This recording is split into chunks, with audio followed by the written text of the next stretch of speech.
SIR এর প্রথম ধাপ শেষ হয়েছে, খসড়া তালিকা প্রকাশ হয়েছে। এবার হচ্ছে মাইক্রো অবজারভার নিয়োগ করা হবে এবং তার জন্য খুব গুরুত্বপূর্ণ বৈঠক।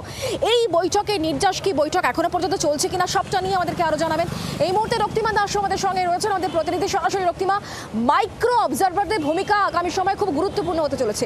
এই মাইক্রো অবজারভার নিয়োগ নিয়ে এখনো পর্যন্ত লেটেস্ট কি তথ্য, যে বৈঠক?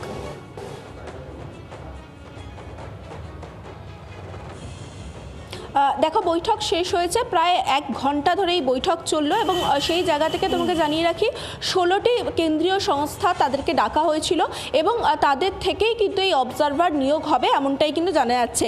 সেই ক্ষেত্রে দেখো, একেবারে এই বিষয়টা কিন্তু গুরুত্বপূর্ণ, কারণ নির্বাচন কমিশন থেকে কিন্তু সিইও দপ্তরকে আগেই এটাকে নির্দিষ্ট করে স্পষ্ট করে করতে বলা হয়েছিল যে এই মাইক্রো অবজারভার হিসেবে যারা নিয়োগ হবেন তারা কিন্তু কেন্দ্রীয় সরকারি কর্মচারী হবেন।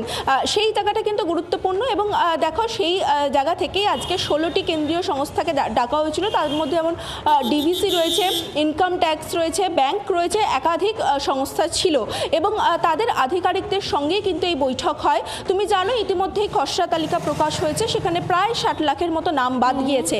এর মধ্যে দেখো যে 30 লাখ যারা নো ম্যাপিংয়ের আন্ডারে রয়েছে তাদেরকেই কিন্তু এই শুনানিতে ডাকা হবে। সেই জায়গা থেকে এই শুনানি তুমি নজর রাখো। অনেক ধন্যবাদ আমাদের সঙ্গে সরাসরি থাকার জন্য। বাংলার আওয়াজ, বাঙালির আবেগ, জি 24 ঘন্টা।